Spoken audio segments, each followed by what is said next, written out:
Hi, നമ്മൾ ഇന്നലെ മീൻ വാങ്ങാൻ മാർക്കറ്റിൽ പോയപ്പോഴാണ് അടിപൊളി ഞണ്ട് കണ്ടു കിട്ടും. അന്ന് നമുക്കൊരു ഞണ്ട് ഫ്രൈ ഉണ്ടാക്കാൻ വിചാരിച്ചിട്ട് ഒരു 2 കിലോ ഞണ്ട് വാങ്ങി നല്ല ക്ലീനാക്കിയതാ റൂമിൽ കൊണ്ടുവന്ന് നല്ല ക്ലീനാക്കിയത്. കഴുകിയില്ല കേട്ടോ,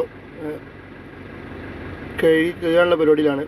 അപ്പോൾ നമ്മൾ നേരെ ചെമ്പ് അടുപ്പത്ത് വെച്ചിട്ട് ഇന്ന് പുതിയൊരു മസാല ട്രൈ ചെയ്താൽ വെല്ലുള്ളിയും ഇഞ്ചിയും വെളുത്തുള്ളിയും എല്ലാം കൂടി നമ്മൾ അരച്ച് പാരാന്ന് പറഞ്ഞത്. ഉള്ളി അരച്ച് പാർന്നത്, ആ വെളുത്തുള്ളി ഇഞ്ചിയും തക്കാളിയും കൂടി നല്ല പേസ്റ്റ് ആക്കി ഇതാക്കണം. ഇതിലേക്ക് അരച്ച് പാർന്ന് നല്ല ഗ്രേവിക്ക് വേണ്ടിയിട്ട് നല്ല അരച്ച് പാർന്നതാണ്.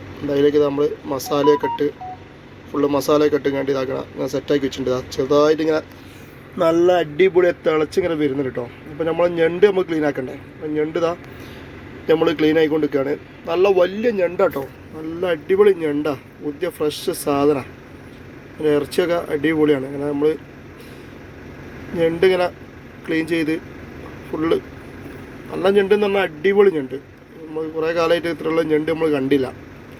നല്ല വലുപ്പമുള്ള പീസ്, വലിയ കാല് ഞണ്ടൊക്കെ ഇതാക്കി നമ്മൾ ക്ലീൻ ചെയ്ത് കഴിഞ്ഞ് നമ്മൾ വല്ല കറി നല്ല വെട്ടി തിളച്ചത് ആ കറിയിലേക്ക് ഇടുകയാണ്.